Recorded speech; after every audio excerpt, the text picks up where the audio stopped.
Olá! Nesta aula, nós vamos refletir acerca da estrutura da comunicação didática com foco na contextualização do tema. Vamos traduzir um pouco mais o próprio título. Quando eu digo comunicação didática, eu estou imaginando uma comunicação, vamos exemplificar com a própria área das ciências agrárias, na qual o sujeito tem a postura de ensinante. Então, ele vai aparecer, essa comunicação vai aparecer em aulas, em atividades de docência, em cursos técnicos, em cursos de pós-graduação, de graduação na área de ciências agrárias, em situações de extensão, em aulas de campo, para produtores rurais ou para outros grupos de pessoas. Vai aparecer em eventos científicos, quando o sujeito faz uma comunicação e assim por diante. Toda comunicação didática precisa de um planejamento. Não improvise. Essa é uma regra, que quando você improvisa, a chance de sucesso diminui. O interlocutor começa a perceber que você não preparou para ele, para aquele grupo. Seus exemplos estão descontextualizados, você emite mais ruídos na fala, que está elaborando naquele momento o que você gostaria de falar. É claro que você não vai falar decoradamente. Há comunicadores iniciantes que quase que decoram o que gostaria de falar. Também é perceptível. Busque a naturalidade na sua comunicação, mas a partir de um planejamento. E que planejamento é este? É o que eu estou chamando ali de estrutura. E essa estrutura é como se eu fizesse de uma forma mais simples, numa linguagem menos técnica, o que está ali. Anuncie o que vai falar, fale e conte o que falou. De uma forma mais estruturada, a nossa comunicação didática precisa ter o momento da contextualização, obviamente gastando um tempo menor, o desenvolvimento desse tema e o fechamento dele, no qual se retoma a proposta inicial, se reforça aspectos centrais e se discute o objetivo e propostas de ação para o grupo para o qual você está fazendo essa explanação. Como muitas vezes eu percebo que os comunicadores, de modo inicial, aqueles que estão iniciando esse processo, começando a fazer as suas primeiras palestras, a dar as suas primeiras aulas, ficam muito preocupados com o conteúdo e em como desenvolvê-lo, se esquecem do momento de contextualização. Não preparam a contextualização, não pensem como irão abrir os arquivos dos seus interlocutores para salvar o conteúdo que eles querem. Logo, nessa situação, quando eles chegam diante do público, dos seus alunos, dos seus interlocutores, de uma plateia talvez maior, num evento de ampla divulgação, um evento científico dessa natureza, ficam um pouco assustados, isso aparece na sua linguagem corporal e acaba emitindo ruídos. Então, as primeiras palavras são trocadas por ruídos. Começa, isso fica muito feio, muito feio. Logo, a minha proposta é focar na contextualização hoje, é insistir para que vocês façam essa abertura dos arquivos conforme eu coloquei. Olha a palavra contextualização como é interessante. Uma ação de colocar o texto em comum.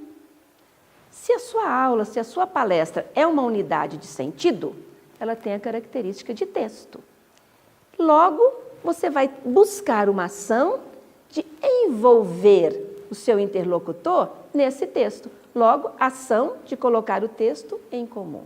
Como a gente poderia fazer isto? Algumas sugestões que você pode ampliar a partir da sua prática e do seu domínio do assunto.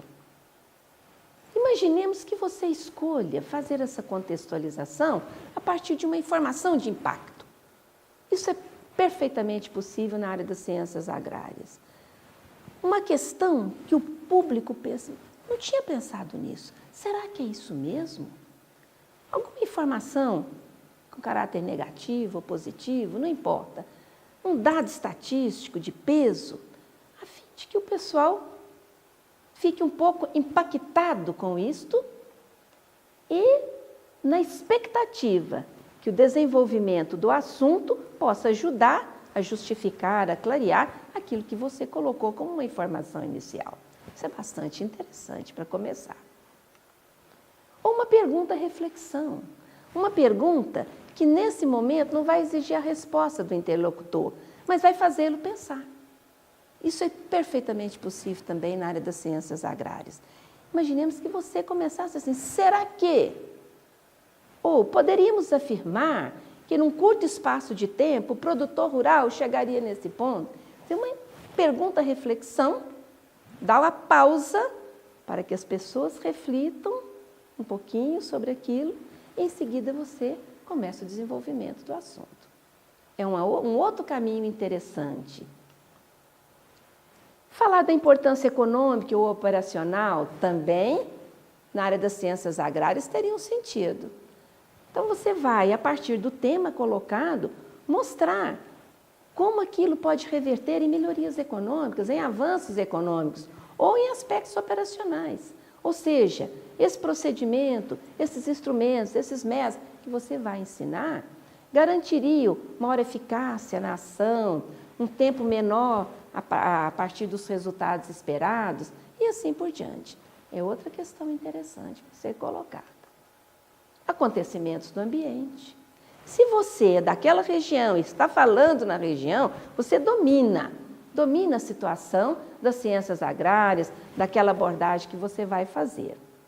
Aí é preciso um certo cuidado ético, obviamente, para buscar um acontecimento no ambiente que não cause comprometimentos, não cause uma reação negativa de grupos que estão ali presentes. Imaginemos um palestrante que vai dizer assim, depois que esse secretário da Agricultura começou a fazer isso aqui na cidade, é claro que pode ser um acontecimento do ambiente, mas que não pertinente naquela situação. Você escapou o cuidado ético. Se você está numa outra região e conhece, estuda, busca se aprofundar um pouco mais naquela realidade e na situação do grupo de produtores rurais, ou para aquele grupo de alunos, ou aquele evento científico que está naquela região, naquele estado, para o qual você vai fazer a sua palestra, dar a sua aula, e conecta também o seu tema com aquela realidade, citando alguma situação local, também fica bastante interessante. Então, são formas inteligentes, agradáveis, prazerosas, chamativas, de buscar o interlocutor e abrir essa expectativa para o desenvolvimento que vem depois. Se você salta essa parte e começa direto no conteúdo, ele pode não estar ainda disponível para acompanhar o seu raciocínio. E uma última situação, como uma sugestão a mais, narrativas curtas, condizentes e interessantes, com todos os cuidados que isso exige. Primeiro, em relação ao seu perfil. Há pessoas que são excelentes contadoras de caso, narradoras, prende a atenção do interlocutor. Isso é possível utilizar numa abertura, com todo o cuidado da pertinência com o assunto. Então, que seja curta, interessante e condizente, para que seja uma abertura do assunto. Aqui eu quero abrir um parênteses para dizer que muitas vezes nós encontramos palestrantes, ou mesmo professores, que chegam com uma anedota, ou mesmo uma piada, ou uma história, que não tem absolutamente nada a ver com o conteúdo. E diz, não, vou usar para quebrar o gelo. A didática condena esse tipo de postura. Então, tudo deve estar dentro de um texto, bem alinhavado e bem conectado. Razão pela qual, se você utiliza narrativas, histórias, etc., para abrir a sua palestra, a sua aula, você precisa fazer uma conexão com o desenvolvimento do assunto. Em síntese, eu procurei mostrar para vocês que toda comunicação didática, independente do tempo que ela dure, precisa estar calcada em uma estrutura. Deve ser planejada. E nessa estrutura nós teríamos os 3 tempos: a contextualização, o desenvolvimento e o fechamento. Em outras aulas, nós abordaremos um pouco mais esses 2 outros momentos, essas 2 outras etapas. O meu olhar hoje ficou na contextualização. Por quê? porque muitas vezes se esquece desse momento que é decisivo, porque ele vai garantir a atenção e vai garantir, conforme eu coloquei, a disponibilidade do interlocutor para acompanhar a lógica do seu raciocínio.